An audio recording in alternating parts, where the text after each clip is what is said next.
I am Chanda Gupta. So today I am going to explain about Accounting Standard 9, that is Revenue Recognition.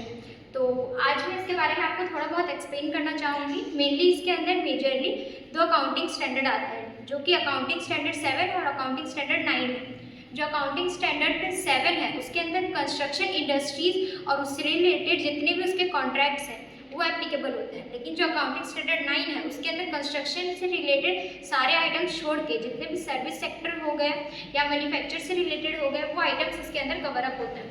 तो accounting standard 9 के अंदर जो items cover up होते हैं वो है सेल ऑफ गुड्स। सेकेंड, जब हम लोग सर्विस रेंडर करते हैं तब, और जैसे कोई भी एंटरप्राइज है उससे हम लोग को इंटरेस्ट, रॉयल्टी या डिविडेंड मिल रहा है वो आइटम्स कवर अप होते हैं। और कौन कौन से आइटम जो कवर अप नहीं होते हैं वो आइटम्स है प्रॉफिट और sale of, revaluation of fixed assets और लायबिलिटी। तो जब हम लोग फिक्स्ड एसेट्स को सेल करते हैं तो उससे जितने भी हमें प्रॉफिट हो रहे हैं वो आइटम्स भी रिवेन्यू रिकॉग्निशन में नहीं आते हैं, उसके लिए अदर स्टैंडर्ड्स हैं। और सेम इसमें लायबिलिटी में भी होता है कि जब हम लोग लायबिलिटी का सेटलमेंट करते हैं उससे भी हम लोग कुछ भी हम लोग को प्रॉफिट हो रहा है वो आइटम भी इसके अंदर नहीं आते हैं। नेक्स्ट है notional gains in value of current asset. तो जैसे कि फिक्स्ड एसेट्स में ये हुआ वैसे ही करंट एसेट में भी ये एप्लीकेबल होगा। उससे भी रिलेटेड अगर हमें कुछ भी गेन्स होगा वो आइटम भी AS 9 के अंदर नहीं आएंगे। फिर है revenue recognition covered in other AS like in AS 19 lease.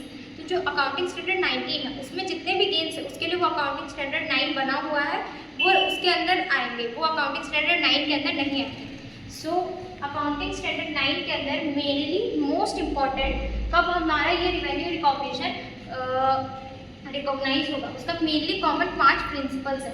First है significant risk and reward of ownership in transfer. Second, entity does not retain any effective control over goods sold और nor any managerial involvement. Third है revenue of cost reliability measurement.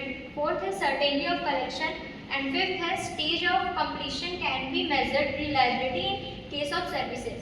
तो ये जो 5 है mainly 4 जो हैं वो सेल ऑफ गुड्स के अंदर आता है। तो जब हमारा जो रिस्क और रिवॉर्ड के अंदर जो भी ऑनरशिप हम लोग को ट्रांसफ़र होते हैं वो आइटम्स और जितने भी एंटिटी हैं वो एंटिटी हमारा कोई भी इफेक्टिव इसका प्रॉपर वो नहीं होना चाहिए, कंट्रोल नहीं होना चाहिए, और जो भी कॉस्ट रिलायबिलिटी मेजरमेंट इसका होना चाहिए, और जो सर्टेनिटी ऑफ कलेक्शन ये मोस्ट इम्पॉर्टेंट है। इसमें ये कि जब हमारा अमाउंट रिकवर होता है उसका सर्टेनिटी होना चाहिए तब हमारा रिवेन्यू रिकॉग्नाइज होता है। ये आता है सेल्स ऑफ गुड के अंदर। और ये जो लास्ट है ये हमारे सर्विसेज के अंदर आता है। जब हम लोग हमारा कोई भी मेजरअप कंप्लीट हो जाएगा तो उसका कंप्लीशन ऑफ स्टेज जो रहता है वो इसके अंदर, जब ये कंप्लीट होगा तो वो इसके अंदर आता है रिवेन्यू रिकॉग्निशन के अंदर, उसके सेल्स सर्विसेज के अंदर। So thank you so much.